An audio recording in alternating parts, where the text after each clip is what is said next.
I hope you're all hydrated, first of all. But thank you so much for showing up here. We are very excited for this 1 hour and 30 minute session that we will have. We will try to make it as interactive as possible, but mostly it's going to be about your and our perspectives as young people, coming again from different stakeholder backgrounds. And so before starting this webinar, we would like to pass on the stage to Mr. Jean-Paul Adam for him to set the stage for what exactly to expect from the session of today. So thank you very much, Manal and Danielle, and it's a great pleasure for me to join you and to share a few brief perspectives on behalf of Undersecretary General Cristina Duarte, the Special Advisor on Africa. And thank you so much to the Youth Voices, to all the young people for being a part of this conversation, but also, and I would emphasize this, leading the conversation.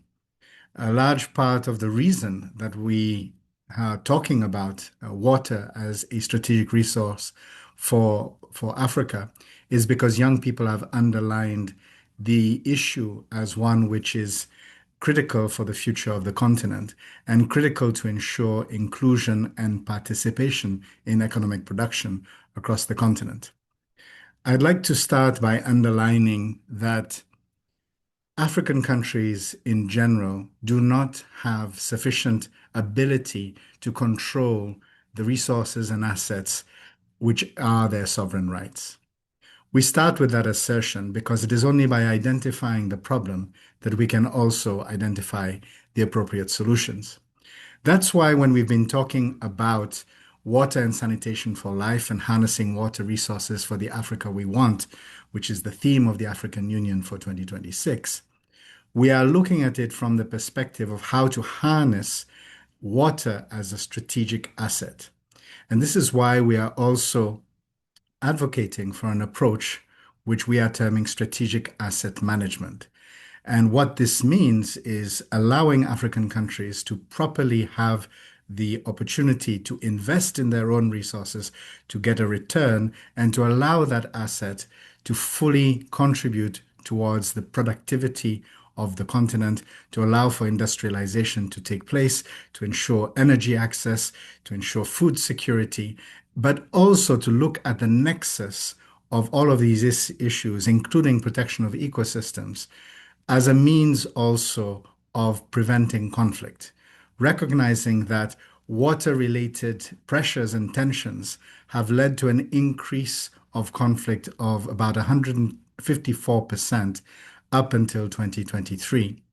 Therefore, only by investing in water as the strategic asset in a way that ensures the participation of all parts of the population can we reduce the issue of water also as a source of conflict and of tension.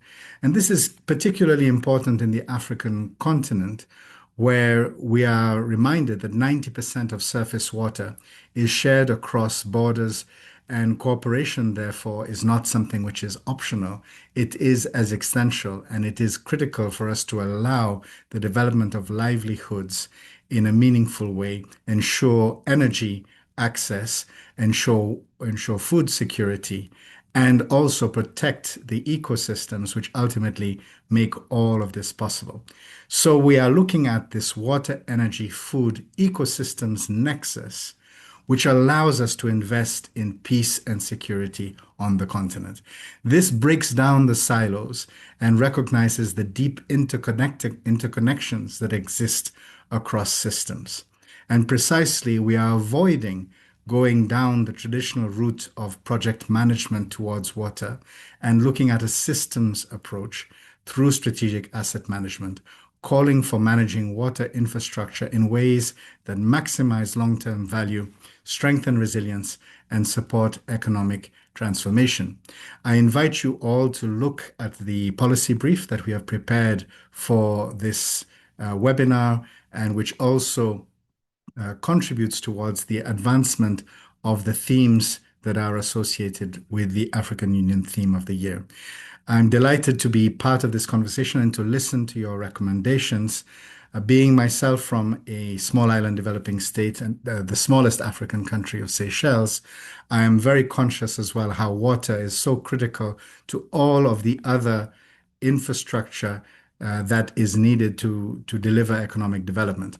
In my country, for example, there is no tourism without sustainable access to water, and without tourism, there is no economy. And the fundamental aspect of addressing this is also in protecting the natural environment and looking at ways in which we can ensure that the population are actively involved in the protection of this resource and in the benefits that accrue from it. This is what we mean by strategic asset management, and this is what we are looking for in terms of implementing the nexus that we have described. So thank you so much. I look forward to the conversation. I will be with you for about 1 hour, but I will be following the discussion. But in particular, hearing from all of you will be our priority. So thanks so much, and back to you.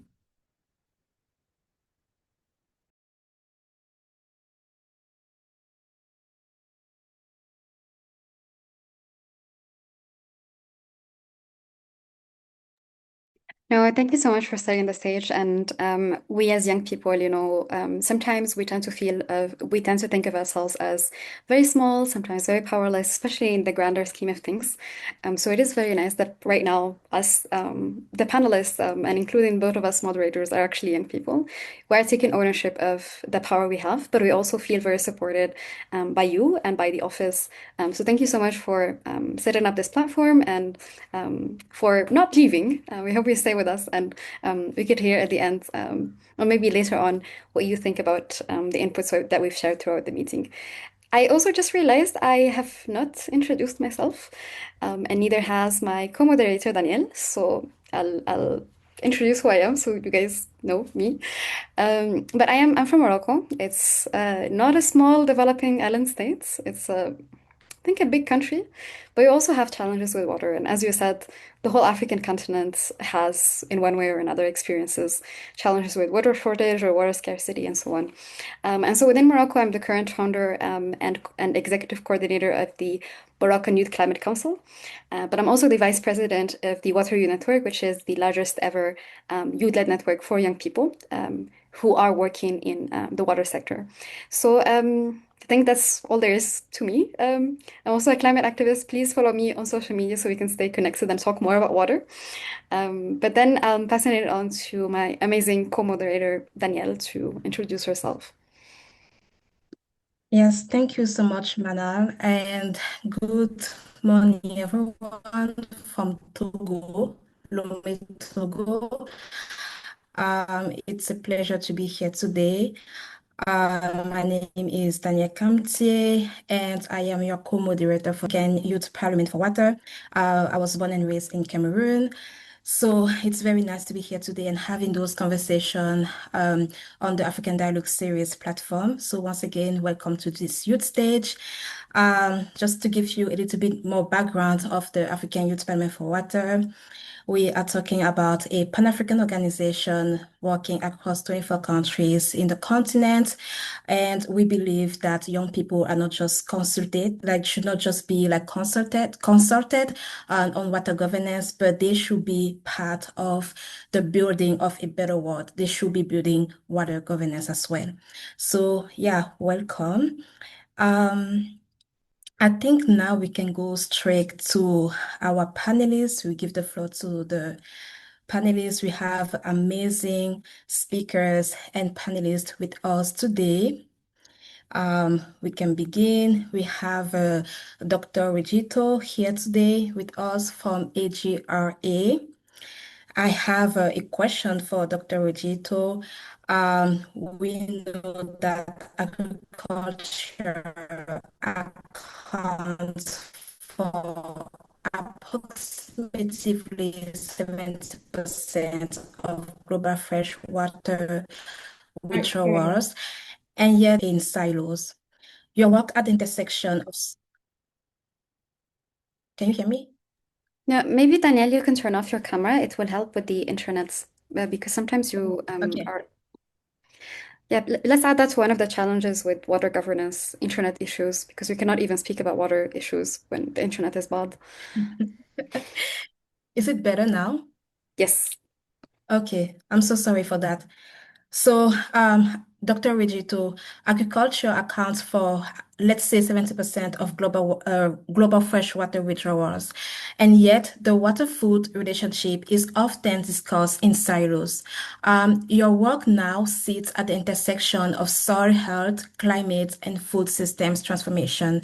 My question for you today is, what are the two or three most critical investments that African governments and financial institutions must make right now to ensure that water security becomes a genuine foundation for food security, not just a footnote in agriculture policy? Thank you. Absolutely. Thank you so much, Daniela. I heard it very loud and clear. Yeah, greetings from Kenya. We are just conducting field visits, so I've stepped out to check this particular very important conversation. And I hope you can be able to hear me clearly. Yeah, I think the question you're asking, and I love the excellent opening remarks by Jean Paul, which really sets the tone of what we're discussing today. And I want to rely on my experiences from a wide range of not just working at Agra, but also my own experience as a farmer here in Kenya, involved in farming, particularly in the arid and semi-arid areas. And water is a very critical resource for really agriculture productivity, particularly as you rightly highlighted.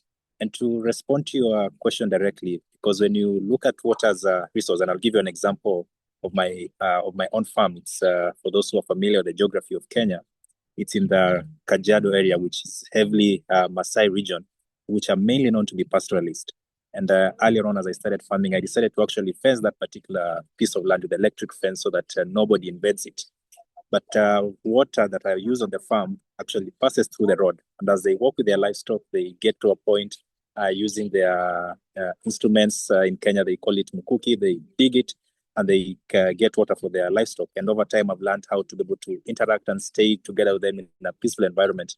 To an extent, even trying to get water source where they can easily access so that they don't get to disrupt my water usage. But in terms of water as a system, and one of the things I studied for my PhD was issues around youth and agriculture in general. And one of the most shocking things that I realized is that we live in a digital era, and digital tools are very critically important. And I was surprised to notice that just the knowledge of digital tools without the actual tools, it becomes very difficult for you to make any meaningful change. I'll give you an example. You know that drone technology is important for your farming. You know that irrigation, smart irrigation is critical and important. You have that knowledge, but if you do not have the tools to actually utilize it, then that knowledge becomes of no effect. And so I think governments have a role to play to ensure that over and beyond the knowledge and the capacity of farmers and stakeholders within the agriculture sector where I come from, over and beyond just building their capacity, it becomes very critically important to ensure that they are given the access to the tools and resources to actually employ the knowledge they have. And I think governments can do a number of things. One is to ensure that they work very closely with the private sector to ensure that the farmers are able to access these instruments more cheaply, more easily, such either using through subsidy production or even within the country where these investments are taking place, to really incentivize so that we're able to produce them at the low cost. And if we are importing them, then ensuring that they are either subsidized so that farmers can be able to access it easily. But I think also through the policy frameworks of the various governments across the African continent, I think there is much more they can do through investing through their policy directions. But even going forward together in their specific budgets, they're able to do that.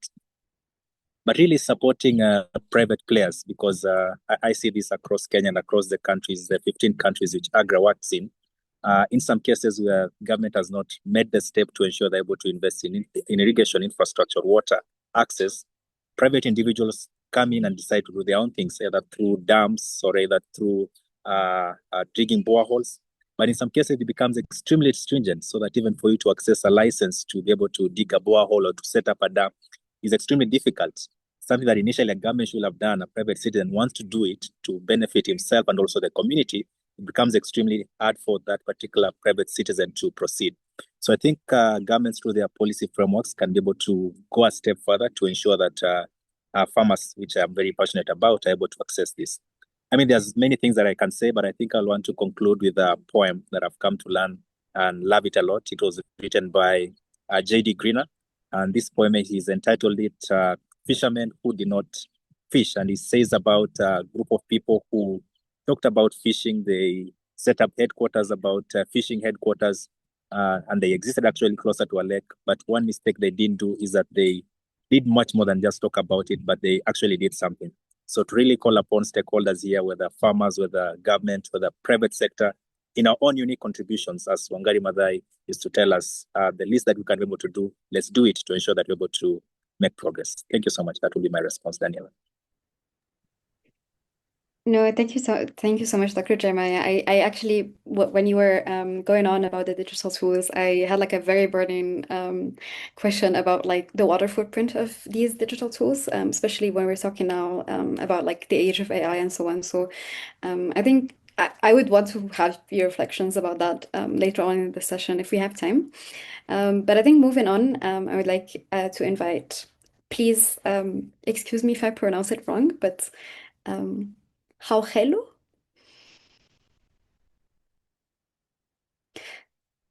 I hope I didn't mispronounce. But please, also before answering the question, if you could also introduce yourself.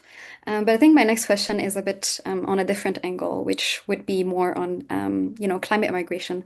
So we've seen in Africa and also in the rest of the global south that there is a very strong trend of, a lot of climate migrants and some activists also call them climate refugees.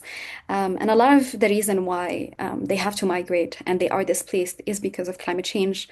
And that is compounded by water insecurity in so many countries. And that is particularly the case in, very vulnerable areas, very vulnerable regions of the African continent. So how could we make sure that governments and across our continent are able to integrate water insecurity, but also climate security within their national, their regional, but also their international strategies? Thank you so much for that, Manal. Good afternoon to everybody. I am Kgaugelo Mkhumbeni, Kgaugelo, and I am all the way in South Africa, Pretoria, and it is an honor to be here. Before I answer your question, I want to share something that we say in my language all the time, in my culture, and it's that when wells are dry, we know the worth of water. And that proverb has been ringing in my ear the whole time in these 3 weeks that we've been having the dialogue series, right? Because that carries such an important truth that people only understand the value of water when it becomes scarce, right? And what happens is that water in itself is the foundation of what life is. It is the foundation of dignity, food security, as well as the energy systems that we need. So as we see climate change compound over the coming years, what happens really is that there is a triggering of the shocks that happen, right? And water in itself is a thread that runs through every promise that has been embedded, especially in today's theme around, peace, energy, and food security. It's the very prerequisite for these issues. And climate change in itself, so glad you're bringing in that angle. It is an amplifier, and water then falls in as a casualty. So, when we talk about migration, in which you mentioned, I want to provide something that can be grounded in what is actually happening in the recent, and these are two recent crises, right? In the recent months in Somalia, there has been a declaration of a national drought emergency. This has left about 1 in 4 Somalis facing acute food insecurity because, one, there has been an insane national drought in the region, and it's really caused high risk malnutrition as well as insane levels of food gaps. So what we're seeing here is that just having the issue of drought, it's causing ripple effect, causing issues around water and access to key security, human security needs. And this is something that is not only just a representation of a policy failure, but it's a daily survival calculus. And this is the same thing that's happening in Southern Africa where millions of people were affected in December by an extreme flood affecting countries across Mozambique, Malawi, South Africa, Tanzania, and Zambia. And these floods essentially destroyed infrastructure, destroyed water, and again, causing the risk of active cholera and overstretching the risk of diseases, right?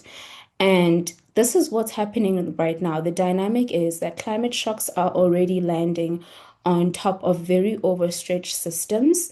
And water in itself leads to a shock in not just the food system, but the health system. It causes displacement and essentially socioeconomic destabilization. And that is exactly what's happening. And these two cases, for me, are such a good spectrum of what happens when water becomes a casualty, and then the climate crisis again exacerbates the risk.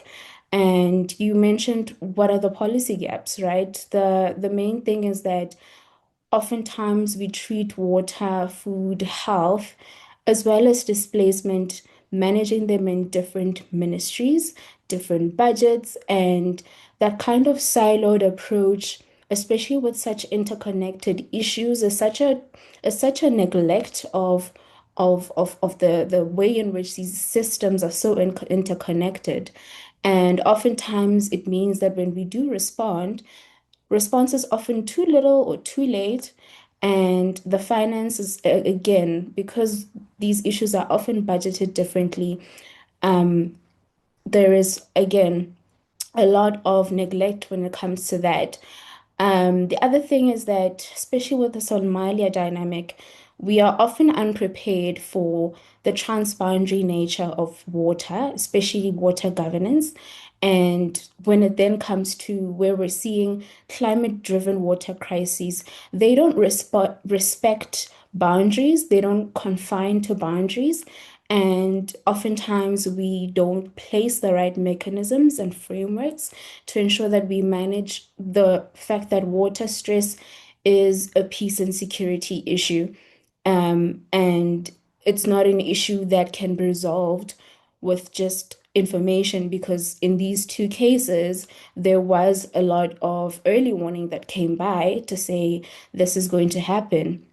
The drought that happened in Somalia came with a warning. So it's these kinds of things where when you have early warning as well, it means nothing without early action, right? So there's a need for us to really redefine how we think about these issues, but also ensure that we craft policy architecture that's designed for unstable climate, because the current way in which we think about policy issues and how we structure financing within multiple ministries across the continent is that it's designed for stable climate, which is not what is necessary, especially in a time where these systems need to consider compounding and cascading types of transboundary crises. And that's where we are.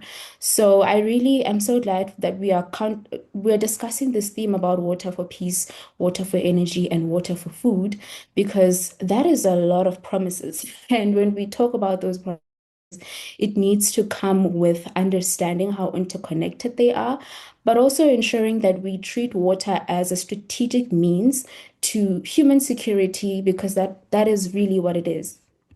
Thanks. I'll leave it there. Thank you. Thank you so much, Ms. Kwabulo, for these very important insights. And according to research, I just want to add following up on what you said. So according to research, water-related conflicts increased by 154% as well between 2019 and 2023. So this is definitely an emergency that you very well highlighted. So thank you for sharing that with us today. And now I will turn it over to Mr. Opeyemi. Mr. Opeyemi, for our next question. Your work sits perfectly at the intersection of food systems, biodiversity conservation, and climate adaptation. From your perspective, how does access to clean water directly affect food security in vulnerable communities? What roles can international organizations play in preventing conflicts over shared water resources that affect food security? And what progress has Africa, the continent of Africa, made in integrating biodiversity and ecosystem restoration into food and water security planning? The floor is to you. Thank you. Yeah, thank you so much, Danielle. That's a mouthful. That's a lot of questions, but yeah, definitely happy to respond to that. And just as a way to briefly introduce myself before going into the question, my name is Opeyemi as pronounced. I work as the executive director and founder of a youth-led movement called Youth in Agroecology and Restoration Network. And basically, we work with smallest community to scale the adoption of best practices at the intersection of what Daniel just talked about. And just to dive right into the question in terms of the role that water plays, clean water plays in ensuring food security. To move it back a little and go into the food systems itself, which food security is an outcome of. We know that food, of course, water supports many part of these food systems, from the production of the crop to raising the livestock, and of course to preparing the food and ensuring the sanitation of the food being prepared. So that makes water really essential in terms of it being available both in quality and of course in quantity as well.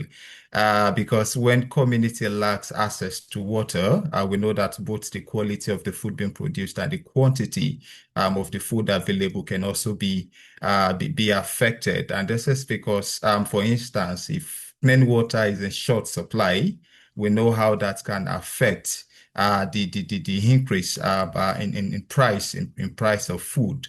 And of course, for households that already spend a lot of their money, the majority of their income on purchasing food, we know that even a slight price increase can result in hunger and of course malnutrition, because then the issue of economic accessibility to food becomes a major concern. And the other thing about food is, of course, healthy food is meant to nourish our body, to ensure health and wellness, and ensure that we're able to do what we need to do for daily function. So that means when clean water becomes unavailable, then the integrity of the food we produce in terms of the quality becomes compromised. And of course, that means implication for public health concern, definitely impacting the workforce and of course, making us prone to economic shocks as well.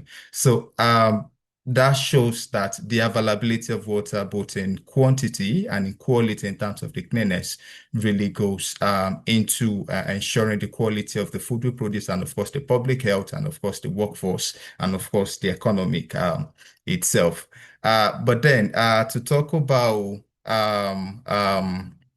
sorry, I'm trying to remember the other question now. The roles that organizations and government can play in terms of preventing conflicts. I think I would want to take it back to some of the contributions with the immediate past speaker, talking about the migration and of course how that results in conflict. And I would want to take an instance of the Nigerian community as one where we are seeing increased conflict between the herdsmen and the farmers as well. And of course, this is driven by the climate-induced southward displacement of majority of the herders in the northern part of the country. We are seeing increased desert encroachment and of course drought. And the northern part, which has resulted in the shrinkage of the essential resources of soil and water. So that means they are forced to displace in the southern part of the country. And as they move southward, then that results in increased competition for the essential resources of water and soil in that region as well. And that's why we've seen herders wandering their herds into established farmlands, feeding on the crops and investments of the farmers. And this has resulted into conflicts and, of course, killings. And we've seen farmers unable to go back to their farmlands. And this is Africa, this is Nigeria, where majority of the food we eat is produced by the smallest farmers. So driven by that conflict, farmers are unable to go to their farms, and that means they are unable to produce the food, which is essential for the Nigerian populace. And of course, we know the implication of that in terms of ensuring food security. Recently, the Nigerian government declared a state of emergencies on food security in Nigeria, and this is largely driven by this conflict, driven by the climate-induced southward displacement of farmers. So, and in the effort to address some of these issues, we are seeing government trying to address the conflicts, of course, which is also being done in isolation, talking with the farmers on one hand, and of course, the herders on the other end, rather than bringing them together. And of course, we are also seeing the focus on the conflict rather than also trying to address the driver, which is the climate change that is also driving the southward displacement in the northern part of the country. To go into some of the things that the government and of course the African populace has been doing. Of course, we are seeing increased adoption of the water energy food nexus, which is really good, both in policy and practice amidst the government agencies in many of these African countries, which is really good to see. Also, a lot of countries are also adopting the national agroecology strategies. They are setting it up, which of course we know agroecology provides that systemic and holistic view to addressing multiple issues of climate change, food security issues, biodiversity conservation, water issues, among others. So it's really good to see this. And in countries like Kenya, Ethiopia, Niger, we are seeing a lot of investment into reforestation and, of course, land management as well, which is also good because we know that viewing this in an holistic way is really essential to addressing majority of the issues that we face in terms of managing resources such that it is vitally available for the stakeholders that needs them, and of course helping to address the conflicts driven by these shrinking resources. But while all this is being done, I mean, there are still some gaps that also needs to be addressed, right? Because just also like the way the previous speaker was saying, talking about majority of this being done in isolation, we are still seeing a lot of ministries handling different things, and of course, eventually working at cross purpose because the coordination is not still there, so that they are able to work together. I mean, the UN Food Systems Summit sort of ignited something that could help in terms of the national pathways, and of course the advocacy for interministerial committees being set up such that different ministries can come together and develop a pathways that works in terms of food systems transformation, which you know would also help in addressing majority of these issues, which is really, really good to see. So I believe one thing that is also still missing is, again, ensuring that these different stakeholders, when they come together in terms of the ministries and the governmental agencies, there is also the need to include the voices at the community level, right? We're talking about conservation, we're talking about ensuring clean water access. We know that mangrove does a lot of work in that regard, but we can't talk about mangrove conservation without engaging the people that live in close association with this mangrove, right? Because if all they have to access energy for cooking is fuel wood, you can't talk about conservation with them without addressing the issue of poverty amidst them as well.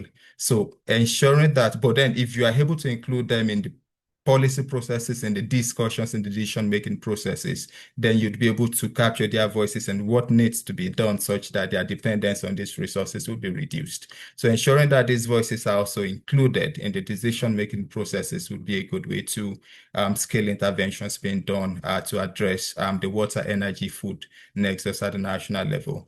And also, we are also seeing in instances where governments are working on reforestation, right, without also doing much on the conservation bit. The two needs to work together. Focus on reforestation, but also ensuring that existing and standing forests are also preserved. That way we would be able to achieve much better resources in terms of the intersection of water, energy, and food nexus. Thank you so much. I'd want to put a pin to it then in the interest of time. Over to you, Daniel. No, thank you so much. And I think that in all of these efforts, young people should play a role, not only because they are inheriting all of these crises, but also because they are right holders and deserve to be part of the conversation, especially in a continent that is as young as our continent, where, please correct me if I'm wrong, the average age is 25. So that should be reflected as well in the decision-making process. And here I would like to, but before I move to the next panelist, I would like to invite everyone else who is with us right now in this panel to share any questions they have or reflections or feedback, or if you are a young person leading some initiatives, please let us know more about the work that you're doing. Feel free to use the chat, and after our next panelist, we will be opening it up for live questions. So feel free also to raise hand here in Zoom or directly engage in the chat. But going back to my point about how young people in our continent should be engaged, there's a very fine line between meaningful engagement and tokenistic engagement. And so, Mpule, please, how can we draw that line? How can we make sure that when young people engage in governance, in water governance, how can we how can we make it meaningful, especially for young women and other vulnerable communities to move from being just consulted to actually participate in a meaningful way to decision-making processes? Thank you very much, Manal, for that. Good afternoon, everyone, or good morning, depending on which time zone you're in. My name is Mpule Kgetse. Greetings from Gaborone, Botswana.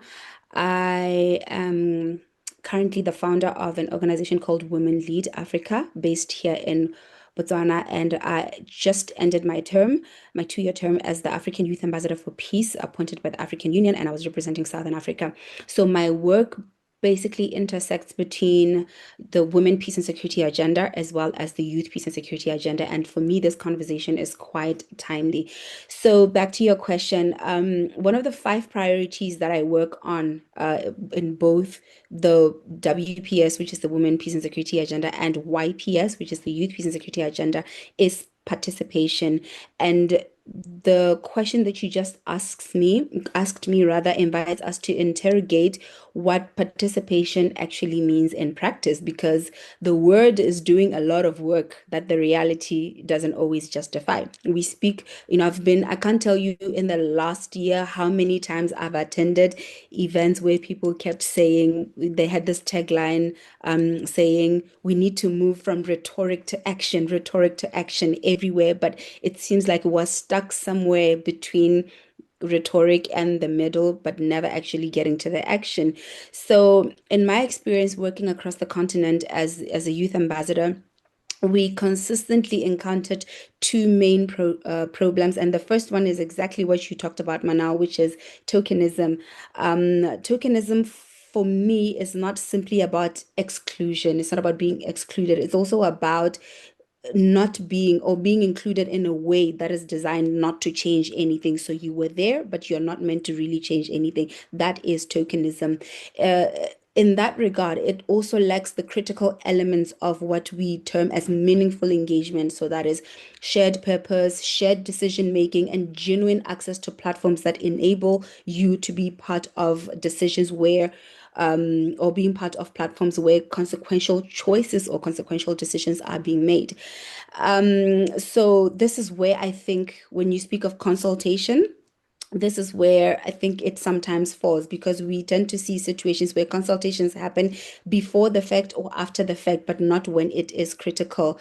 And when we encounter situations where consultations do not always inform policy, that's when we have a problem. Because for me, as a young person, I am working with young people who are majority of my constituents. I think that we need guaranteed pathways in which consultations directly lead to policy development or policy formulations. And these are guaranteed ways for youth, especially young women, to influence both policy and both resource allocation, which brings me to my next challenge, which is the gap between presence and integration. So again, working in the peace and security space, I worked mostly with the Political Affairs Peace and Security Department, which is led by Commissioner Bankole Adeoye. And the way the youth ambassadors were placed was that we were we were bridging the gap between institutions and young people, institutions such as regional economic communities or the African Union or the UN, but we were also meant to conduct regular consultations with young people to hear from them. I get the paradox of me saying consultations, but consultations with young people to garner their perspectives on different issues. And the last thing is our role was largely representative. So placing us in these critical meetings was very important for presence, for us um, to to represent the voices that cannot always make find themselves within those rooms. And when we had our last meeting with the commissioner and he was asking us to share what our feedback was and what our experiences were having attended all of these high level meetings, high level retreats, I one of the things I shared was that, for us, representation was important, but we also needed to do much more than just briefing these policy organs. We needed to be part of the agenda formulation. We needed to also be part of the outcome formulation because there's a fundamental difference between being in the room and actually shaping what the room decides. So getting to the room, getting to the high level retreat and sitting there for 2 days and not saying anything, and then, a box being ticked to say a young person was there in the room is not enough. What is the agenda saying? Is the agenda relevant for young people? Are what you are discussing in that room as, the different special envoys or permanent representatives, is it important for young people? And how do you then make it important for young people? So if I may conclude, I would say for me that consultation is not always participation. And I read somewhere, I think it was in our policy brief, where it was stated that, there are a lot of issues in the WASH spectrum that affect young people. If you're talking about young people being, young women being the ones that spend hours, I think an average of like 4 hours collecting water. We also have issues around sexual reproductive health and rights of women being affected by water scarcity or sanitation issues. So if you then take these women that are affected by these issues and then you only invite them to a workshop to come and validate a policy that has already been written by people that did not directly interact with them, that is not inclusion. So what we need is youth that are present. We need youth and women, youth and gender responsive budgeting. We need guaranteed seats at the table. I know this is something that we speak about every time, but we have to continuously mention it because nothing is changing. So at some point, we might need to start climbing these tables and shouting at the top of our voices. We also need youth voices that are structurally connected to early warning systems because that's something that is also important in the peace and security arena, not just as anecdotes, but as data. We know how to do this. Our institutions know how to do this. We continuously tell them.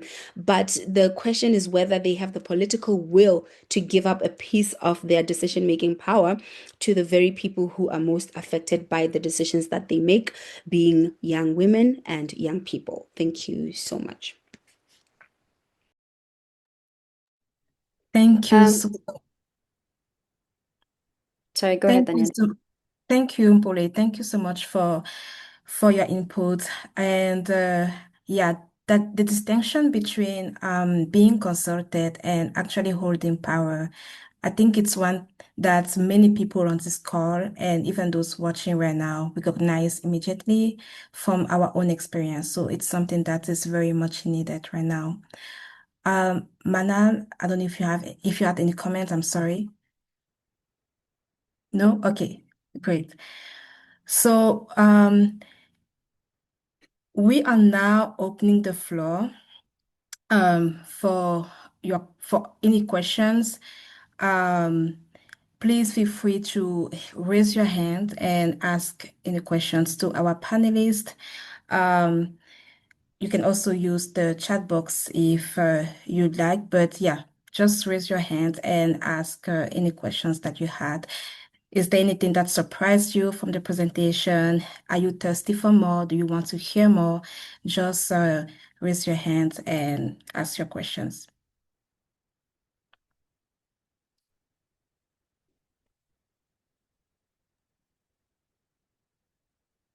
We have someone who raised their hand. A very senior person, hey? Yes, Jean-Paul, please go ahead. No, please. I think in the context of today's conversation, please, I'm no seniority. The focus. I wanted to just say something because I have to leave at the hour. I can't stay for the full consultation, but I really appreciated everything we've heard so far, and I wanted to make one brief comment and suggestion, and then and link that to a question. The comment is that I think that this. I think one of the things that all governments struggle with, but even institutions like the United Nations, that question of how do we ensure that we are not just ticking boxes in terms of youth engagement.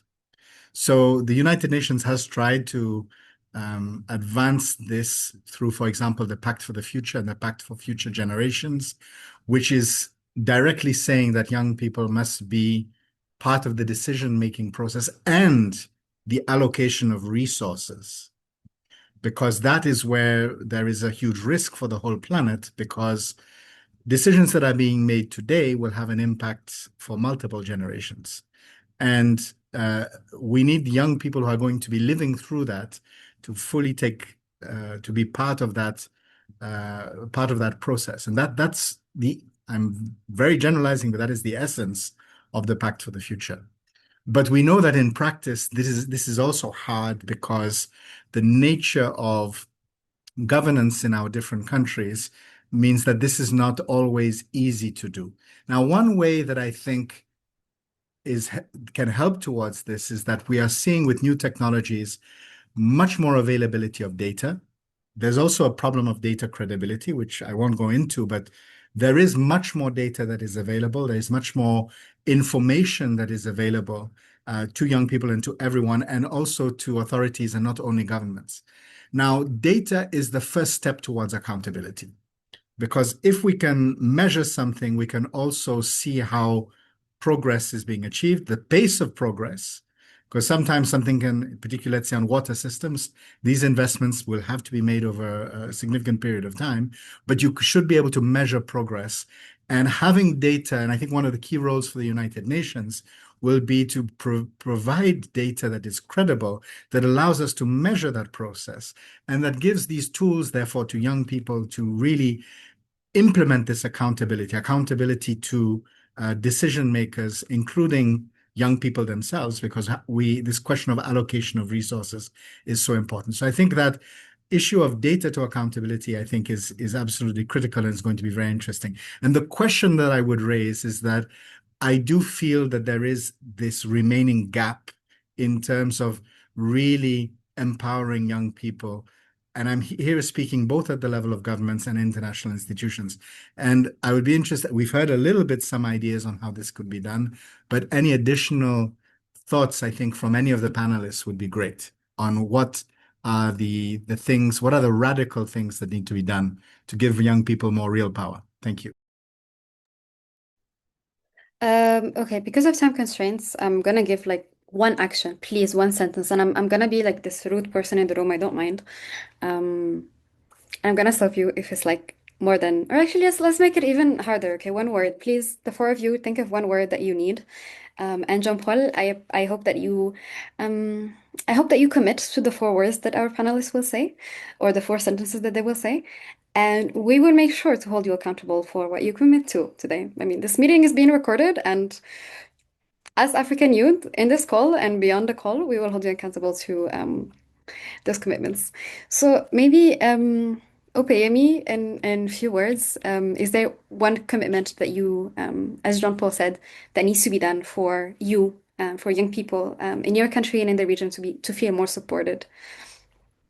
Yeah, thank you so much. I think I would say giving agency to young people, because underneath agency, everything is all covered, right, in terms of funding, ensuring their voices is heard in terms of power and all that. Yeah.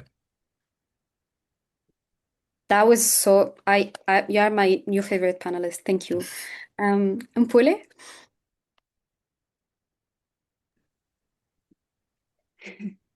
Thank you. That's going to be a One challenge, but word. our deployment. Do not capacitate without deploying. That's what I'd say. My new favorite panelist. Jajelo? Um, Hi, colleagues. I think the thing for me is two things. One, there needs to be a continuity in the sense that young people should not just be called for a meeting at an ad hoc basis. There needs to be a long-term, continuous process of having young people engaged in technical processes, policy processes, whatever it may be. And two, there needs to be resources. So access to whether it is funding, access to policy processes, access to activities, access to technical expertise. So those are my key issues. Yeah. Okay, you're my second favorite panelist, eh? Okay, thank you so much. And Dr. Jeremiah? Yeah, thanks. Since I come from agriculture, and for us, water is mainly for irrigation. And as I mentioned earlier, over and beyond just having the knowledge, let's have the tools to be able to utilize those infrastructure to actually use those tools, the knowledge that we have. Thanks. Okay, John Paul, that was very brief. Like honestly, that was very easy. I hope you like mentioned all of those points. I'm gonna remind you again. So we have for young people to have agency, deployment of capacity, continuity, access to resources, and knowledge and tools, especially in agricultural context. Mr. Jean Paul, you please note that down, and we will hold you accountable. And we hope the office and you can continue working on these four priorities that we just mentioned. Now, I've I'm noted them very. down, and I know I can't be your favorite person because I speak too long. I mean, as long as you commit to all of these things that we just mentioned, it will be fine. I forgive you for exceeding the time limit. Um, no, but Skyla, I see your hand. But if you don't mind, we have a panelist who is leaving soon, who is Opeyemi. So I'm gonna ask him a question, and then we can take your question right afterwards. Is that fine? No problem. Okay. No, thank you so much. So I think the question to you, Dr. Dr. Opeyemi is um we talk a lot about like, all of these priorities that we just mentioned about food systems, water security, the link with migration, and so on. Why is it that the scientific knowledge is there, but then the policy is still lacking behind? Why is there such a huge gap between what we know and what we know should be done and what is actually being implemented in the ground? Specifically because, again, in our African countries, like our governments cannot really afford to have so many priorities, and usually the main priority is development, and sometimes that come at the expense of environment, at all of these, at the expense of biodiversity, at the expense of so many things. So, how can we make sure that policy in our African nations can catch up to the work that needs to be done? Yeah, amazing. Thank you so much again for that. I think to start with, I'd want to go for the political will, because it says where there is will, then the power is there. So I think in some regard the political will is still lacking. And the other thing that has been mentioned repeatedly on the call today is siloed engagement, in which we have different policies working on different things, and of course not coming together to really be systemic in terms of their approach. So I would say the need to strengthen the cross-sector planning is still there, and also to ensure that national targets also have clear sustainability targets. They have clear climate adaptation measures, and of course, the land use regulation that also protects the forest, wetlands, watershed, biodiversity, of course, while supporting economic growth activities. We still have agencies and, of course, government officials that treat environmental issues as separate from economic growth. So we need that systemic approach that makes things work for whole. And going to the investors as well, we still see a need for the shift in investment priorities, right? We see a lot of investment from the multilateral development banks still going into industrial agri-food systems. And of course, we know the implication of industrial agri-food systems in terms of the social and the social and the environmental implication of this, and how it also a major driver of climate change. And we see limited funding going into the likes of agroecology, the likes of family farms. And of course, again, we know that smallholders produce majority of the food that we eat in the African region. So ensuring that investment priority changes to ensure that these smallholders farmers are supported to do what they do better would really be a way to ensure that policy processes deliver on set objectives. And of course, the other thing I would also want to talk about is the need to also strengthen regional collaboration. We talked about shrinkage of natural resources, water, for instance. We know that Lake Charge that supplies, I think, about 4 different countries in the Sahel region, shrunk by over 90%. From its initial size. So the need for these countries to come together to be able to develop solutions and policy processes that are unanimous to be able to address these issues would also ensure that policies being formulated delivers catches up with the science itself. And the last thing I would want to talk about is, while the scientific knowledge is there, we should not also forget the traditional knowledge, right? Which is really, really, really important. We know that at times the scientific knowledge and the traditional knowledge, they don't say eye to eye. The traditional knowledge are considered in some instances as limited with scientific knowledge, but that's not true. We know that indigenous communities have always been better land managers than anybody can ever be. So the essentiality of the knowledge that they hold is really, really vital to ensuring that policies actually delivers on set objectives. And in some instances, we've also seen that policies developed does not really align with the problems, with the actual problems on the ground, with the actual challenges. And that again goes to the exclusionary approaches to developing these policies. So we need to ensure that the stakeholders are in the room and of course heard, not symbolic representation, but meaningfully engaged, as earlier talked about. I'll put a pin to it there, and I'm so sorry I won't be able to stay to the end of the program, but it's been a pleasure sharing the platform with everyone. And thank you again for having me.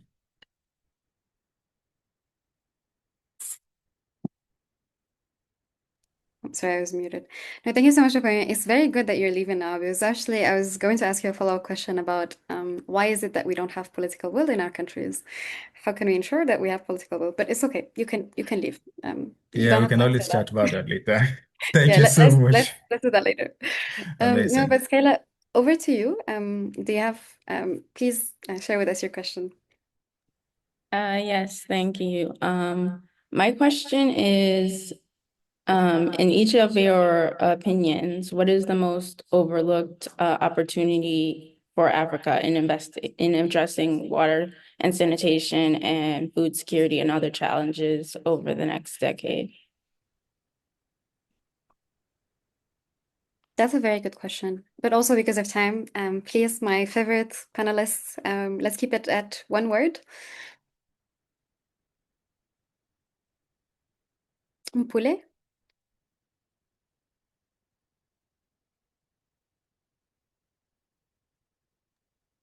I think the one word is a challenge, Manal.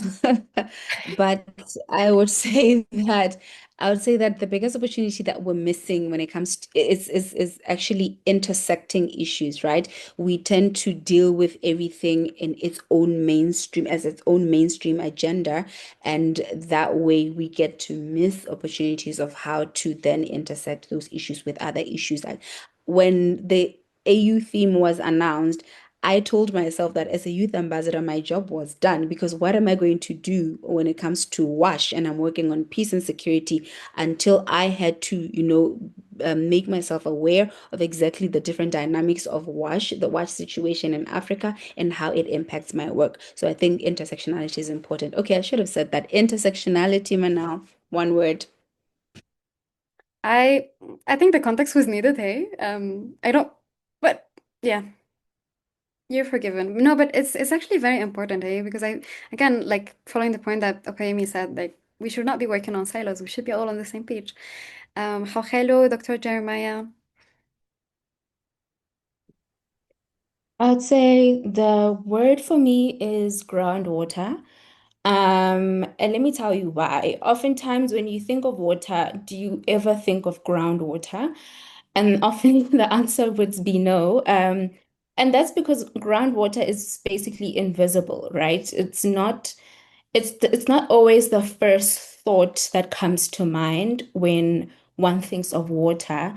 And for me, this is such a pertinent one because groundwater is often we have a large share of it on the continent, and we often don't realize the value that is groundwater, especially in the water cycle. So I would say, one, we undervalue our water, our groundwater. And even because I work in the climate space, we often don't think about how groundwater in itself is also a casualty of the climate crisis. It's such a hidden resource that one, we need to better understand the value of our groundwater. We need to better strengthen the governance of our groundwater, but also the funding and for local management, so that it isn't just the automatic thought for us when it comes to groundwater is to use it, but to build better networks and quality of it. And I think for me, that's something that I would challenge everyone in this panel to think about: how do we better incorporate groundwater into national water planning, adaptation on climate, drought response, and we must just stop leaving it as a technical silo, but bring it in these conversations around water. Yeah, No, for me, thank I you so think I'll much. learn from. Sorry, go ahead. No, please go ahead. Yeah, I was going to say, for me, I think I'll learn from the best. One, I can't answer it in one word. And two, Paul has called us to intersectionality. I only think from an agriculture perspective. We do well in terms of, and from agriculture, we need it for food production. And we do well when thinking about water that comes from above, rain-fed water. But when it comes to other forms of water now for irrigation, we see it to be very expensive to set up the infrastructure. But I think you look at it at the long run, it's actually cheaper if you're able to set up that particular infrastructure. Thank you. I actually knew you were going to mention irrigation. But thank you for saying that. No, but I was going to say like on the point on groundwater, it's also very sad what happens in countries like mine in Morocco, where all of our 99% of our groundwater supply has been exhausted because it has been overused and its groundwater does not generate is not sustainable. It generates at a very slow rate and has been exhausted beyond any generation measures. So it's very sad. Konadi, I you look very nice. Thank you for turning on your camera as well. Apologies. We'll just ask a few questions to our three remaining panelists, and hopefully they will address your question. Otherwise, you are also welcome to ask your question right after this second round of panel. Is that okay? See, these African youth are so nice and so understanding and flexible. I love this, eh? Yeah, over to you, Danielle. Thank you. Thank you, Mana. Thank you, team. Thank you, everyone, for your questions and for your reflections. So now we move forward to our second question to our second panelist, Ms. Baguelo. My question to you: having represented youth voices in major global and regional policy spaces, from the UNFCCC's COP negotiations to the G20 Youth Summit and all other events, what practical reforms are needed to ensure that young people from the continent move from being participants in dialogue to actual decision makers in climate and water governance? Over to you, Miss. I think we've discussed a little bit of these issues, but what I will do is just supplement. I think the thing that we need to be doing in terms of youth participation and genuine youth participation is we need to begin ensuring that it is structural. and not so much an attitude type of thing, because there is a perception that youth input is merely enough, but no, it has to be structural in technical processes, and these public-facing ones is so important that we engage with young people, not just in finished outcomes, as Mpule has mentioned previously, but in drafting recommendations, in consultation, in research, and in framing substance on issues. It's so important to have young people shape the conversation. And I mentioned continuity earlier because the thing that I have experienced in my time in the youth spaces is that young people get called in for different forums and different platforms, but there is no institutional memory that kind of brings in that accountability aspect to say young people brought in this and it is then acted upon. So that's the one thing that I would say. And resources, because one, young people actually do need technical. We have it, but there is still an importance to nurture it and ensure that not only are they in the rooms, but they are well resourced to be in the rooms. But the other thing that I will say, maybe this is something that I've had to reflect on as a young person in these spaces, is the importance for us to be honest with ourselves. And this is me speaking youth to youth. Oftentimes, we talk about the institutional barriers in these spaces. We talk about the fact that our leaders don't include us in these spaces, or there are challenges in accessing certain things, but we don't get honest about what we're not doing enough, right? And that's the one thing that I've experienced in this space, is that we are often fragmented in our ways of working. We tend to compete for the same platforms, the same funding, instead of fostering a culture of collective participation and collective access, right? And the problem with that kind of way of working is, because we're so fragmented, it is so easy to ignore some of these issues. It's so easy to again to kind of facilitate that culture that we have. We talk about tokenism, right? But we're not working together. So that's the issue there. And the other thing is that even in these high level spaces that I've engaged with, right? We care so much about our credentials.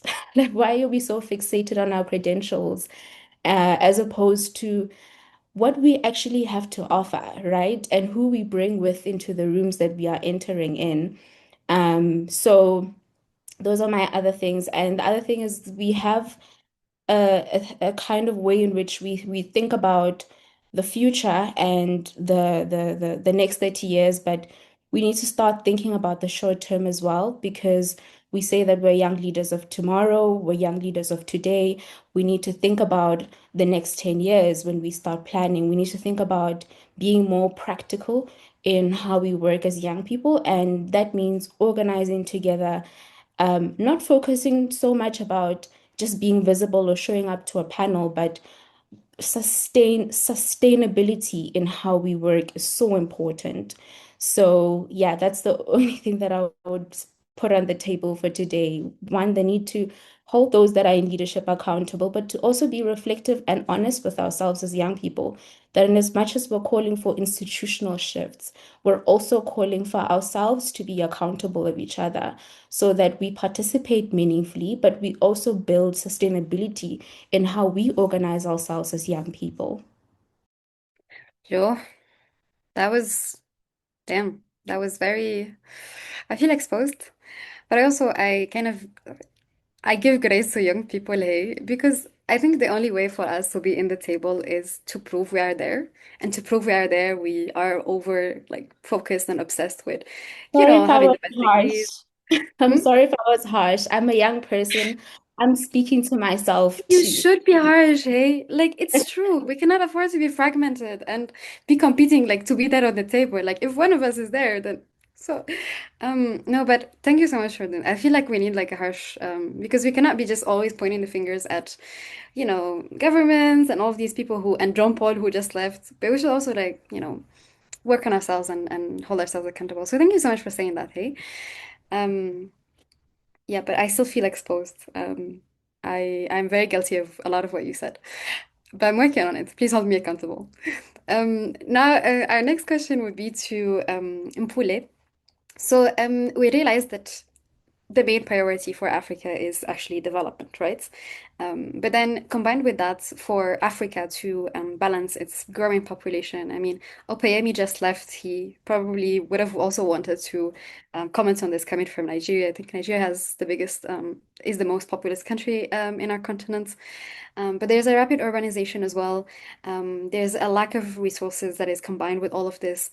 But then on top of all of this, the infrastructure that we currently have in our continent is not enough um, to like provide basic water services to people. And so within the peace and security framework, how can we make sure that there's more investment in water infrastructure and these investments are integrated, are not like just in silos, we're just investing on water infrastructure, but we're investing in water infrastructure that also takes into account the peace angle, the climate angle, the yeah, that is sort of comprehensive and intersectional and ish, I'm not sure. Hey, you answer this. This is complicated for me. Okay, thank you so much. And I just wanted to give a note to Kagelo to say, Kagelo, you are not being harsh, you were being honest. And when you were speaking at some point, I had both trauma, nostalgia, and it felt like I was looking at the mirror because those are some of the issues that I always speak about every time. But so, I'm happy to also engage outside this conversation on how we can bolster those arguments to make sure that they reach the right people. Manal, please do better, okay? I heard you saying you're guilty of some of the things, so do better. So, going on to the question that you just raised, I wanted to say that for me, I will go back to the point that I mentioned earlier to say we need to intersectionality. We need to move beyond theorizing and actually acknowledging that there is a deep and documented intersection between those issues you mentioned, rapid urbanization, weak water infrastructure, and peace and security, because I think we leave it at the theoretical perspective. We talk about it that this is something that exists, but we do not deal with the practicality of it. So, and when I'm mentioning this, I'm not talking about it only as an abstract policy argument. It is something that is happening. If I may give an example of the most recent of Gen Z protests in Madagascar, for instance, if you were to track on what exactly started the protest. They did not start because of any sort of political uprisings. It erupted because young people were complaining about chronic water shortages as well as long hours of daily electricity outages. So you had young people complaining about utility failures, and it turned into a protest. I think it was a very mild protest when it started, and it grew because now other systematic and structural challenges then came into play. But if you look at the root of it, this is something that we're talking about. So you see now the intersection of what we're saying, issues around water and peace and security, because it became a peace and security issue. Madagascar ended up being suspended by the Peace and Security Council of the AU because of that, because those protests now led to the contested unconstitutional change of government, but that's an issue for another day. But basically, what I'm trying to say is that we then now need to invoke very special early warning mechanisms or early warning systems, especially if we're talking about making sure that making sure that the situation does not escalate. So for de-escalation, to prevent escalation, you need to invoke early warning systems. And this is an opportunity that we are missing. We do not utilize our young people for early warning. Early warning becomes a very high level procedure. We only see it at the Security Council level or Peace Security Council level. We see it at AU institutional level. We see it as reports that are being produced and developed for us, but we're not integrated into the process. So I think think we need to start by redesigning what we count as these early warning signals, and we need to also redesign or reconfigure who we trust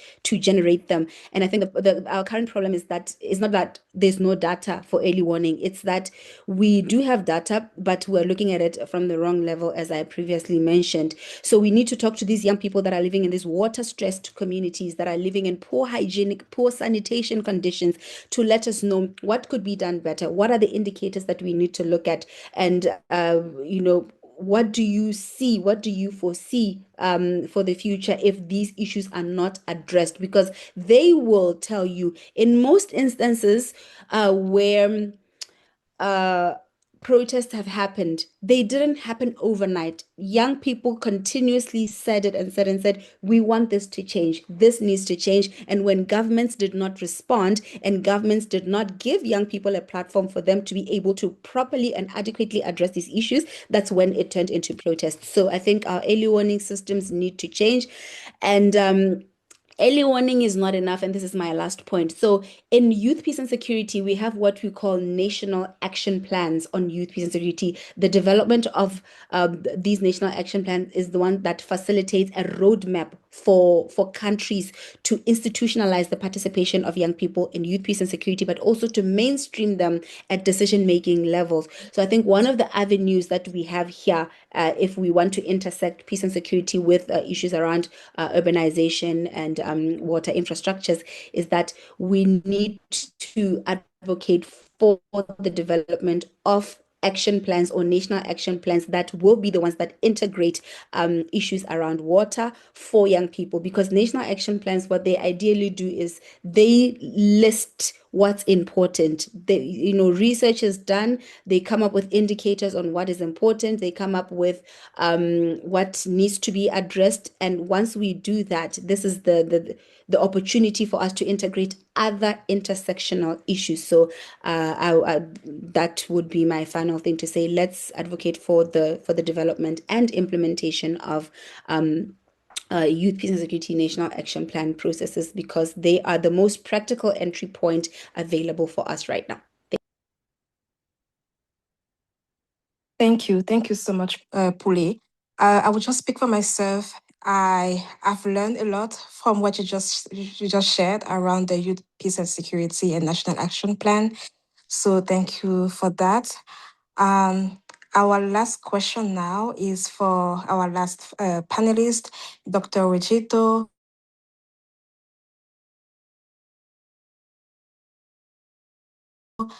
Could you please, financial institutions and governments should take in the water and sanitation sector to promote food security, energy, and peace across the African continent? Dr. Regito, the floor is yours. Yeah, thank you so much for that question. It's an interesting question because it already brings about what we've been talking all about, intersectionality, when in terms of the stakeholders you're asking me to comment on what they should be able to do. And I think you started the first point you asked is what the youth themselves should be able to do. And as I've always said, for someone who is drowning, there's much we can be able to do for them, but they themselves also need to do some part. By if they are drowned, they're either catching the rope to be able to come up, or they themselves actually should be able to do something. And I think there are many things that the young people can be able to do over and beyond just advocating for this. I think they have the energy. When you think about water, for the readers of the Bible, it say that man's life is 70 to 80 thereabouts. For someone who is 70 needs less water at least before he exists this particular world. But if you look even for the youth who is the eldest, depending on whichever definition you take, even if it's 35, which is the most extreme, they'll still need water for a longer duration of time. So I think harnessing the energy that they have to be able to engage in a number of these initiatives becomes very critical, but also bringing in their innovation. For financial institutions, I think finance is critically important, because without money, you can say all manner of things that you want to say, but if you do not have the resources to be able to actually utilize it, then it's of no essence. So I think financial institutions have the role to be able to come up with good models for people to easily access financing, but also to be able to look at areas and avenues so that it's easily for people to be able to access finance and be able to utilize it. Government, of course, has the biggest responsibility, because in most cases we vote for them and they promise us they are going to do these things. So they should be able to actually make progress and be able to do it. I think, as I mentioned earlier, in one area is really strengthening the policy environment. But also, in most cases, I think across the African continent, government is one of the richest people. They have the highest number of resources. So really investing in the infrastructure that is needed. I've always been accused of talking so much about agriculture, and I don't worry being accused of this, because without food, you will not even get the energy to accuse me of being very passionate about it. Yeah, so I think governments also have a role to play over and beyond that, but also investing in the infrastructure that is required. But I think one thing that is most critical is not that one person be able to do it. All of us have a role to play, including everyone in this particular call. Thanks. No, thank you so much for that. You did mention agriculture. I'm very glad you did mention that. I'm surprised you didn't mention irrigation. But I also like agree with you. I don't think we have a crisis of lack of resources as much as like a crisis of misplaced priorities, because there is money, but that money is instead going to other things that are less important, like war, etc. So I think it's time that we mobilize our governments and different stakeholders to put the money where it is most needed, and that is agriculture and irrigation, but also everything else that was just mentioned by everyone. I think now we can move on to the question by Kunadi. Thank you, Kunadi. You've been so patient. Now we're more than ready to listen to your question. And then after your question, please feel free, if anyone else has any questions, please put them in the chat or also raise your hand.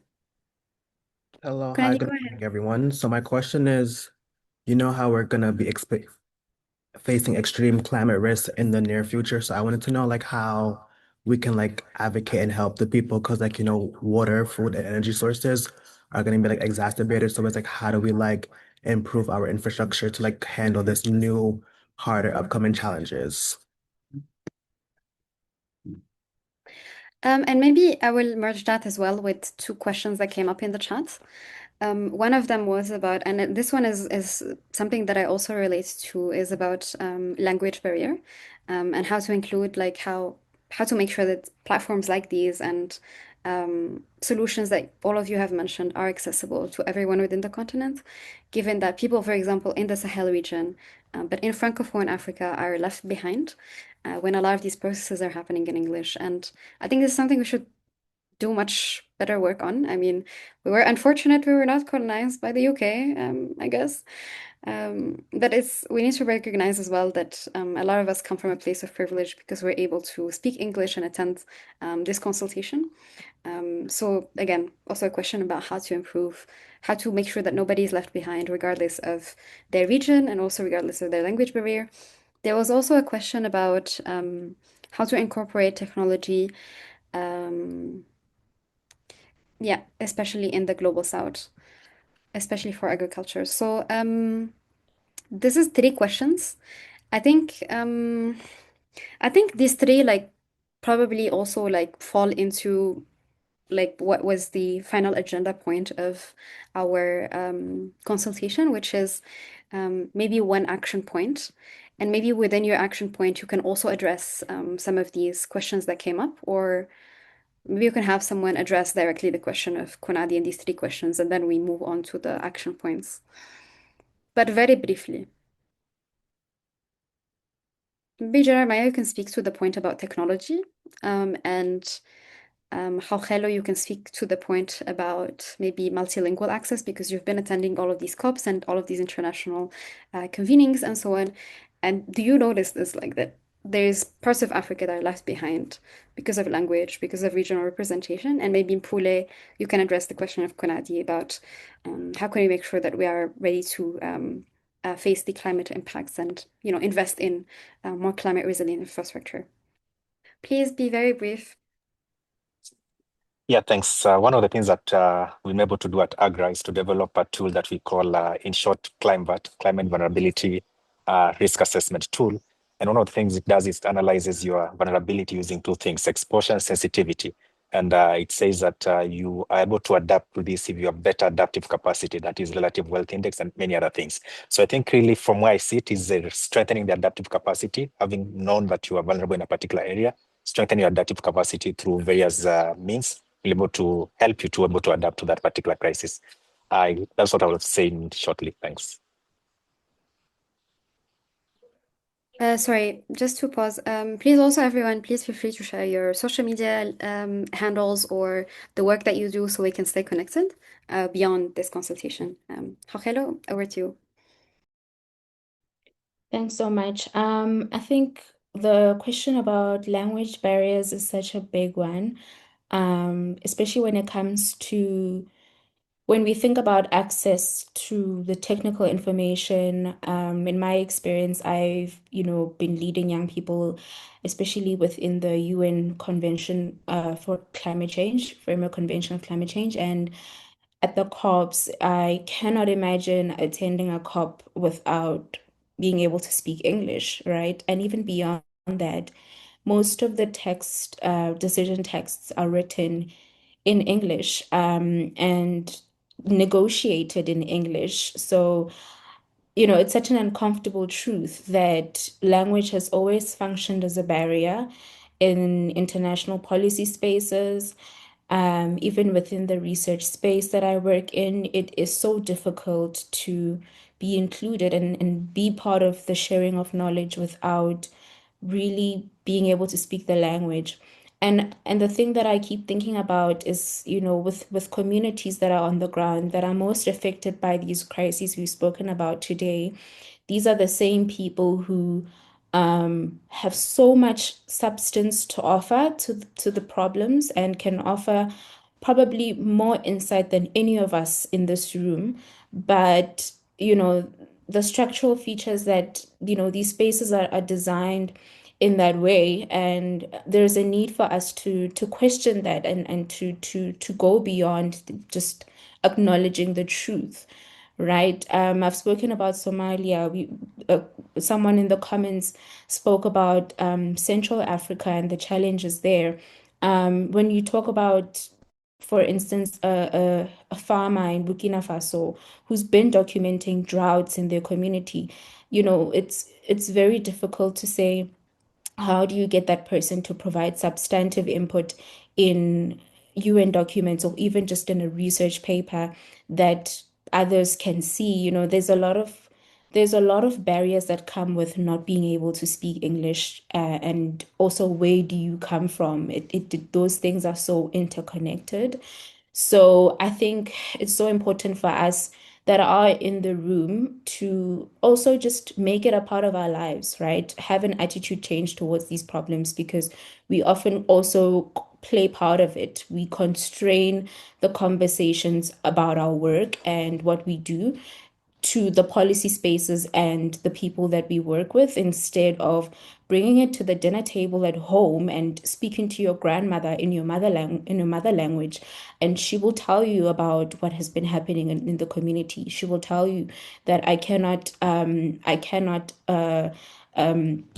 get my maize yields because this is what's happening right now, right? These are the conversations that should be had away from just policy spaces, but in our daily lives. And I think that is something that we should be considering when we talk about language and when we talk about information about these problems, because it's not just about translation, it's about translating the systems, right? The formal systems, the traditional policy papers, the research papers to the communities, the conversations, right?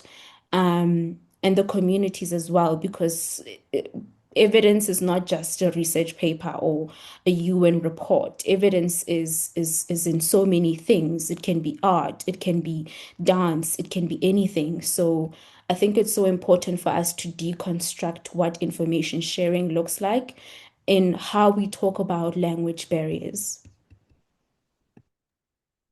No, thank you so much. I will make sure to teach you French so we can avoid like you having this very long, very substantive answer. But no, thank you so much for that. Hey, I really relate. Like I only learned English later on in life, and it's been a game changer for me. Like between being there and not being there.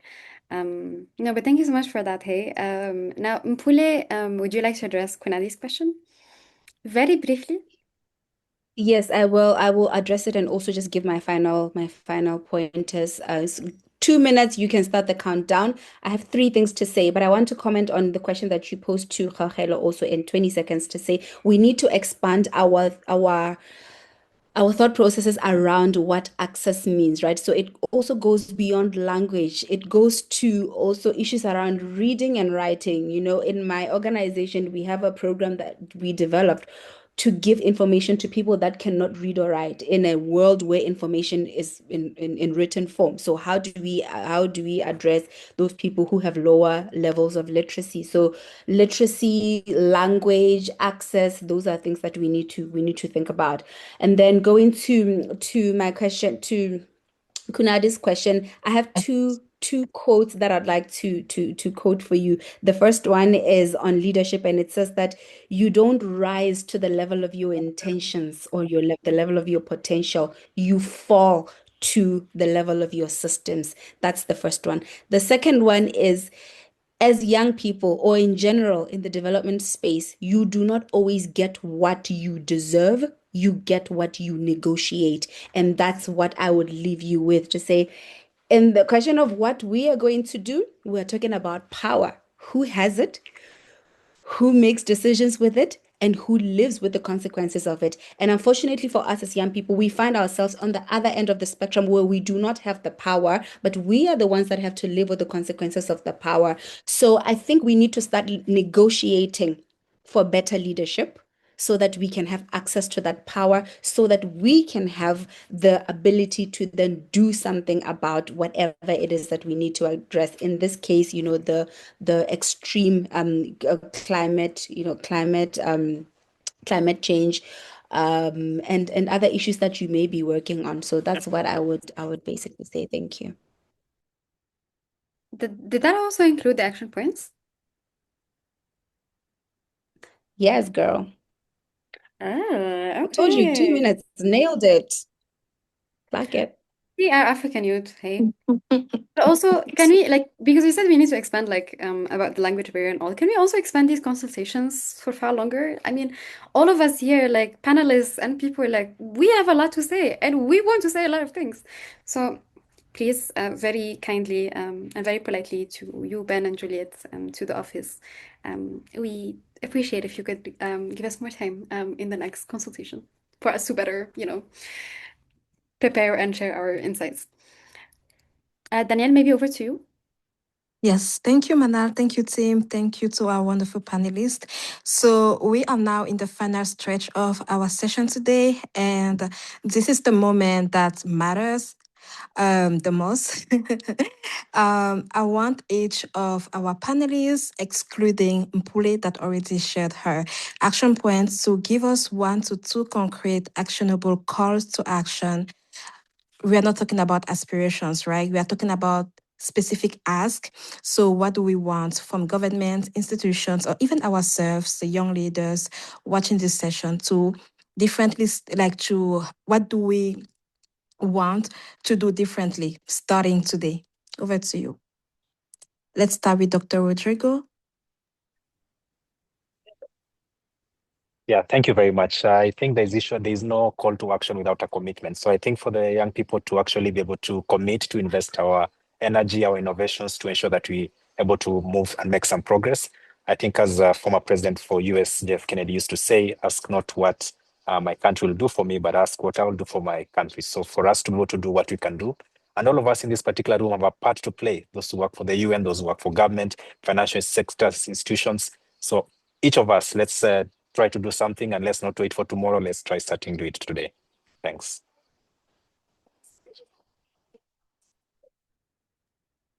Especially in agriculture.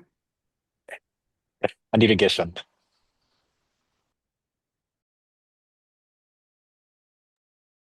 Hello.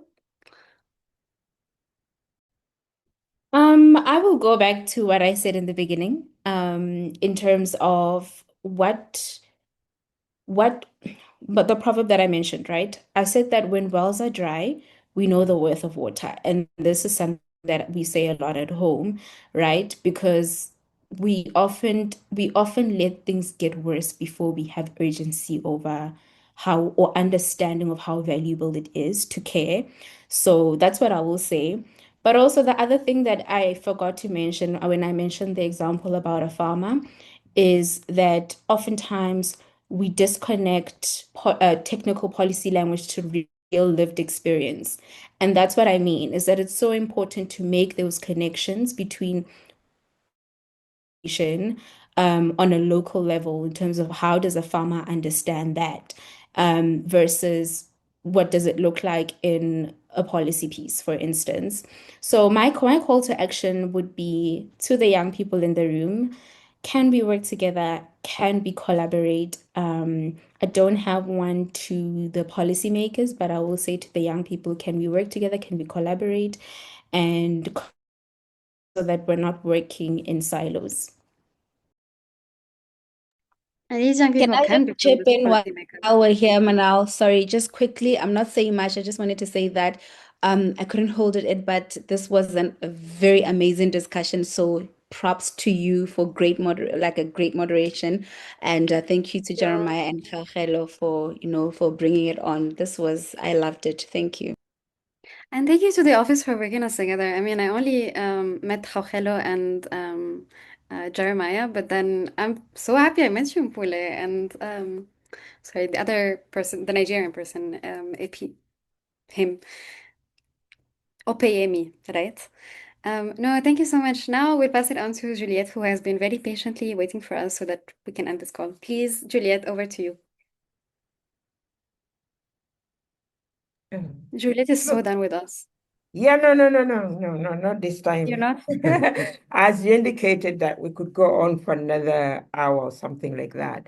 Maybe before I say on behalf of our office and the co-organizers for this event, is to call on you all. You know, the challenge is already up to you. This stage, the youth stage, was just the beginning for you to move it forward, the sustainability and the connectivity that we're looking for. We end today, but the Zoom ends today, but the connection of the network should start now, moving forward, so that in the future we can have these youth stages related to the sub-themes that are out there that are thriving beyond today, the 21st of May. If you could take that on as a challenge from our end, that would be superb moving forward, knowing that water is life. And now to close is to say thank you.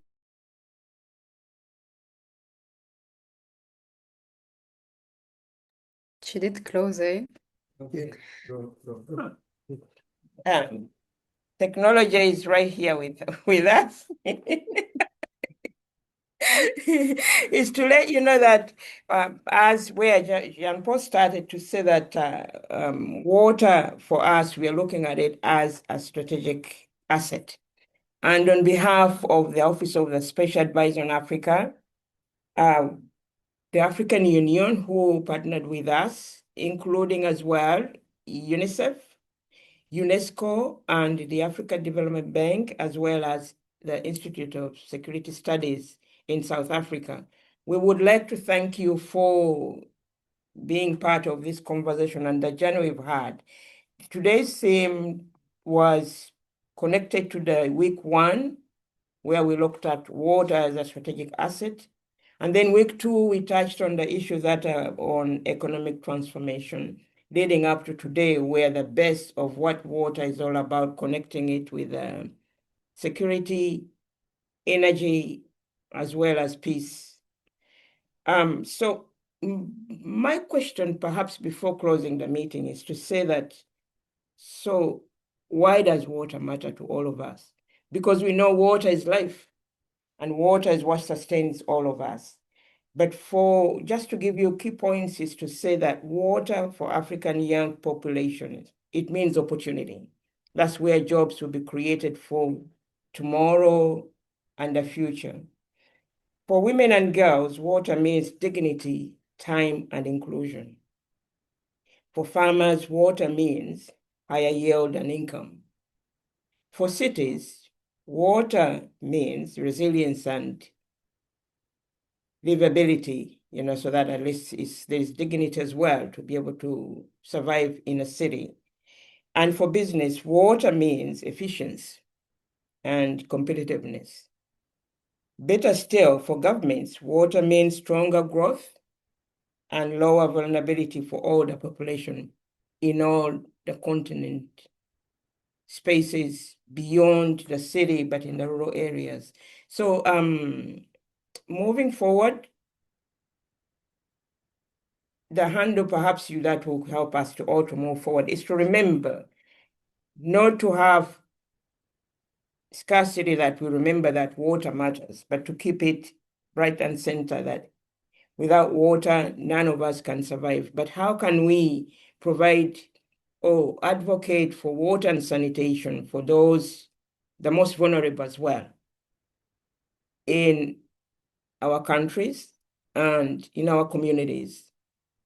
We can be the voices that, as we've had today, that go beyond being part of a conversation like today. But thanks very much. The energy that we have all been accessible to is what will move this conversation forward beyond today to July for the high-level political forum here in New York, as well as taking it all the way to Abu Dhabi for the UN conference in December.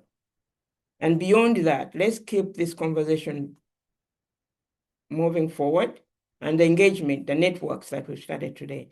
Thanks very much, and we wish you a good afternoon or morning. Sorry, after you finish, can I just request that maybe we take a group picture with all of us turning on our cameras? No, what did she say? I didn't. She wants everybody to turn on the cameras. Yeah, sure. Why not? Into the So picture. we can take a picture. Please, guys, turn on your cameras. We want to see the beautiful African We young take the people. picture. Yeah, I join you. I join Come you. join me, join. Oh, you want? Also, do you guys know what is the most African thing about this meeting? You must be. What about Sky? Ivan. Sky, share the. Put your cam. Kunadi also. No, you know what is the most African thing about this meeting? This is where we have to remove. Is that we the went overtime. spotlight. How do we remove the spotlight? We didn't stay on time. That's Hold on. Manal, you need sanctions. Okay. Am I wrong though? Am I wrong? I feel like this is like Moroccan time zone, honestly. Like, True, yeah. I think South African time zone we will have like probably like gone like 30 minutes beyond or like an hour. Ishmara, it's fine. Okay, where is everyone else? Sanctions. Am I assuming that the rest of them are not young people? Where are they? Oh, how could we remove? But they are 25. The people not turning off their camera are either not young or they're too like attractive that we cannot handle it. Oh no, I don't. How can you take this off to put the screen bigger? In fact, my laptop is already overheating since Mpula, you've been turning on your camera the whole time. Kristen, Okay. maybe you can help with this. If you could bring everyone on screen and spotlight everyone at the same time, we will all be on screen at the same time, so it will look like a poster. Could you help us do that, Kristen? Yeah, the issue. That's not necessary. Whenever they turn their camera on, they come to the screen. So I'm trying to take that photo. So Okay, if everybody can turn their cameras on, that would be good. Thank you. fantastic. This is recorded. And please let us know when you're done. Is it going? Okay, let's smile. Where is Daniela? Oh, No, Juliet, you're not smiling. she's good. Oh, yeah.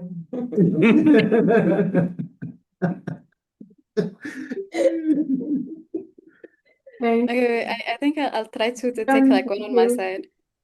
Dynamic gallery. Okay, I took so many pictures. Okay, thank you all so much. Please stay hydrated. Drink a lot of water. If not drank water in the past like 1 hour and a half. All right, check with bye. Thank you very you. much. Thank you Bye-bye. so much to all. Bye, everyone. Bye. Keep Bye, in touch. everyone. And you have the Thank handles, you. huh? Thank you The so much. social media handles as well. Keep the conversation.